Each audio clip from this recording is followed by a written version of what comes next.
बलराम ने द्विविज वानर का वध क्यों किया था? जैसा मैं तो नीतू पांडे यूट्यूब चैनल पर आप सबका स्वागत करती हूँ। एक समय की बात है, द्वारका के राजा बलराम अपनी पत्नी रेवती के साथ विहार करने यानी घूमने निकले थे।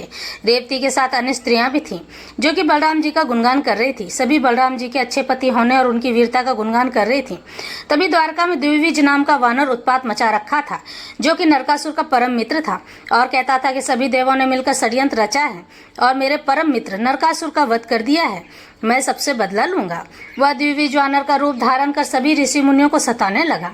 हवन करते हुए ऋषियों का हवन कुंड तोड़ देता था और लोगों को जान से मार देता था। पहाड़ों को तोड़कर समुद्र में गिरा देता था, जिससे समुद्र अपने उफान पर आकर नगरों और बस्तियों को उजाड़ दिया करते थे। बड़ा कद काठी का होकर खेतों में सो जाता था, जिससे फसलें नष्ट हो जाया करती थीं। किसान, बच्चे, बूढ़े सभी त्राहिमाम करने लगे। देवों को भी समझ नहीं आ रहा था कि आखिर क्या किया जाए। सभी ईश्वर से प्रार्थना करते वानर से छुटकारा पाने के लिए, लेकिन वानर का तो काम ही होता है उत्पात मचाना। सो उसने उत्पात मचाना छोड़ा नहीं था कि तभी वह बलराम जी के पास पहुंच गया। जब किसी की मौत आती है तो वह अपने आप काल का ग्रास बनने के लिए चला जाता है। द्विविज वानर बलराम जी को देखकर उनकी नकल करने लगा।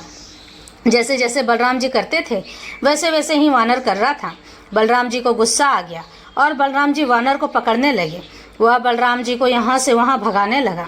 बलराम जी को बहुत गुस्सा आया और अपने हल को निकाल लिए, लेकिन द्विविज वानर बहुत बड़ा आकार ले लिया था।